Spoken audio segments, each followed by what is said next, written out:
ഇപ്പോൾ വനം വകുപ്പ് മന്ത്രി ശ്രീ എ കെ ശശീന്ദ്രൻ നമ്മോടൊപ്പം ടെലിഫോണിൽ ചേരുന്നുണ്ട്. ശ്രീ എ കെ ശശീന്ദ്രൻ, ഇപ്പോൾ മന്ത്രിസഭാ യോഗം നിർണായകമായ ഒരു തീരുമാനം എടുത്തിരിക്കുന്നു. ഈ ജനങ്ങളുടെ ജീവനും സ്വത്തിനും ഭീഷണിയാകുന്ന വന്യജീവികളെ കൊല്ലുക, അതിനുള്ള അനുമതി തേടുക, കേന്ദ്ര സർക്കാരിനെ സമീപിക്കുക. നിലവിലെ സാഹചര്യത്തിൽ അത് സവിശേഷതയാർന്ന ഒരു നീക്കമാണ്. ഇത് എപ്പോൾ സാധ്യമാകും? ഇങ്ങനെ ഒരു നിയമനിർമ്മാണം പെട്ടെന്ന് സാധ്യമാകുന്ന ഒന്നാണ്. എന്താണ് സർക്കാർ കരുതുന്നത്, ശ്രീ എ കെ ശശീന്ദ്രൻ?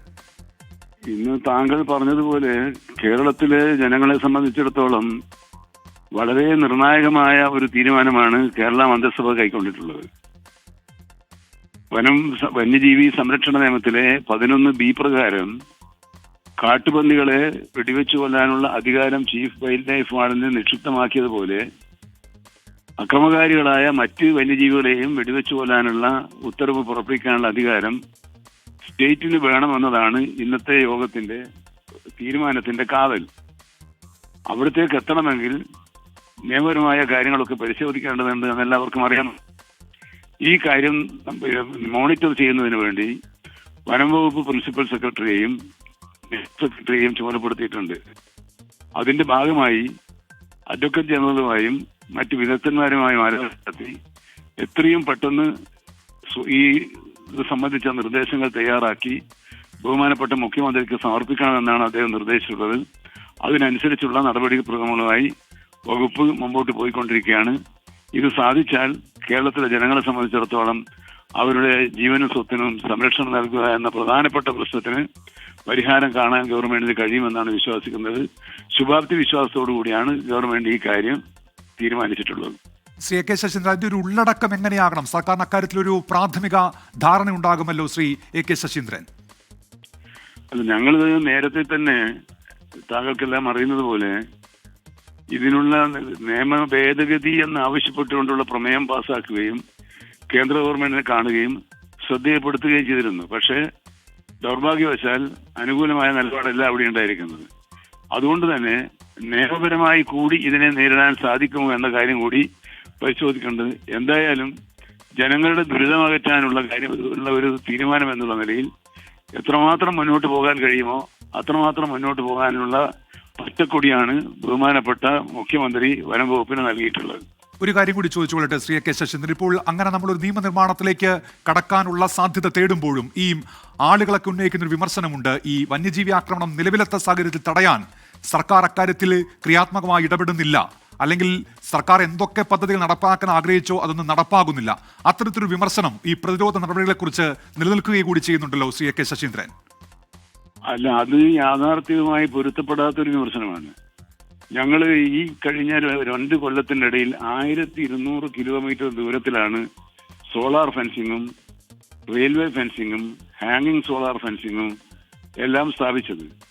ഇതിനു പുറമെ 1000 ക്യാമറകൾ സ്ഥാപിച്ചു. സംസ്ഥാന ആസ്ഥാനവുമായി ബന്ധപ്പെടുത്തിക്കൊണ്ട് നിരീക്ഷണ ക്യാമറകൾ സ്ഥാപിച്ചു. അങ്ങനെ നിരവധി പ്രവർത്തനങ്ങൾ സമയബന്ധിതമായി പൂർത്തിയാക്കുകയാണ്.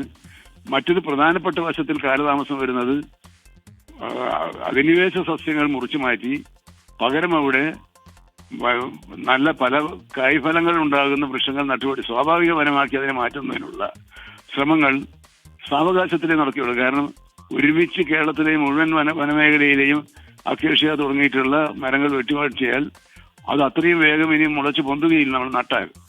അപ്പോൾ സമാന്തരമായ ഒരു പ്രവർത്തനമായി മാത്രമേ അതിനെ ഒരു പ്ലാനിന്റെ അടിസ്ഥാനത്തിൽ മാത്രമേ ചെയ്യാൻ കഴിയുള്ളൂ.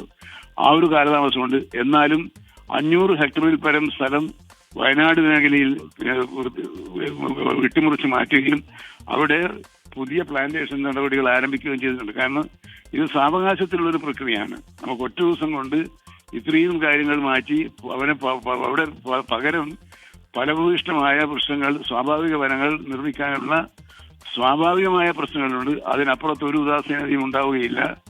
മുഖ്യമന്ത്രി തന്നെ കഴിഞ്ഞ കുറച്ച് ദിവസങ്ങളായി ഈ കാര്യത്തിൽ വളരെ ജാഗ്രതയോടുകൂടിയ സമീപനമാണ് സ്വീകരിക്കുന്നത്. അദ്ദേഹത്തിന്റെ ശരിയായ നേതൃത്വത്തിന് കീഴിൽ കഴിയുന്നത്ര ജാഗ്രതയോടുകൂടി പ്രശ്നങ്ങൾ പരിഹരിക്കണമെന്ന നിലപാടിലാണ് ഇപ്പോൾ വനം വകുപ്പിലെ എല്ലാവരും ഏർപ്പെട്ടുകൊണ്ടിരിക്കുന്നത്. സി കെ ശശീന്ദ്രൻ, നമ്മളൊരു 10 കർമ്മ പദ്ധതി ഈ വനം വകുപ്പ് തീരുമാനിച്ചതാണല്ലോ, അതിപ്പോഴും മുന്നോട്ട് പോകുന്നുണ്ടോ? നന്നായി തന്നെ. അതാണ് ഞാൻ പറയാൻ വിട്ടുപോയത്. ഇതിന്റെ അടിസ്ഥാനത്തിലാണ് ഒരു 10 കർമ്മ പരിപാടി ഉണ്ടാക്കിയിട്ടുള്ളത്. ആ 10 കർമ്മ പരിപാടിയുടെ ഭാഗമായുള്ള ഇന്ന് നമ്മൾ കുരങ്ങുകളെ എങ്ങനെ അവരുടെ ജനന നിയന്ത്രണങ്ങൾ നടത്താൻ കഴിയുമെന്നൊരു ശില്പശാല ഉണ്ടായിരുന്നു. ഇന്ത്യയിലെയും കേരളത്തിലെയും പുറത്തു നിന്നുള്ള വിദഗ്ധന്മാരെ പങ്കെടുപ്പിച്ചുള്ള ഒരു ശില്പശാലയായിരുന്നു അതിപ്പോ 5 മണിക്ക് സമാപിച്ചിട്ടുണ്ടാകും. അത്രയേ ഉള്ളൂ. അപ്പൊ അങ്ങനെ എല്ലാ നിലക്കുമുള്ള നിയമവിദ്യ, കാരണം നമ്മൾ ഓരോന്ന് ചെയ്യുന്നതും നിയമത്തിന്റെ പിൻബലം ഉണ്ടാകണം എന്നുള്ളതാണ് ഇതിന്റെ പ്രശ്നം. അങ്ങനെ നിയമത്തിന്റെ പിൻബലം ഉറപ്പുവരുത്തുന്നതെങ്കിൽ പഠനം നടത്തിയതും ശുപാർശകൾ സമർപ്പിക്കുന്നതും വിദഗ്ധന്മാരടങ്ങുന്ന ഒരു ടീമായിരിക്കണം, ഒരു പാനലായിരിക്കണം എന്ന് ഞങ്ങൾ കരുതുന്നത് കൊണ്ടാണ് അങ്ങനെയൊക്കെ തീരുമാനിച്ചിട്ടുള്ളത്. ഏതായാലും വളരെ ശക്തമായി കേരളത്തിലെ വനമേഖലയിലെ ജനങ്ങൾക്ക്, കർഷകർക്ക് ആശ്വാസം നൽകുന്ന നടപടികളുമായി മുഖ്യമന്ത്രി തന്നെ നേതൃത്വത്തിലുള്ള നടപടികൾ സ്വീകരിക്കുന്നതാണ്. അദ്ദേഹം ജനങ്ങൾക്ക് കൊടുത്ത ഉറപ്പ് പാലിക്കുക എന്നുള്ളതാണ് ഗവൺമെന്റിന്റെ ചുമതല. ആ ചുമതല നിർവഹിക്കാൻ വനംവകുപ്പ് ശരിയായ രീതിയിലുള്ള പങ്ക് വഹിക്കുന്നതാണ്. ശരി, നന്ദി ശ്രീ കെ ശശീന്ദ്രൻ. വനംവകുപ്പ് മന്ത്രി പ്രതികരണം അറിയിച്ചതിന്. അദ്ദേഹം സർക്കാരിന്റെ നിലപാട് ഇക്കാര്യത്തിൽ വ്യക്തമാക്കുകയായിരുന്നു.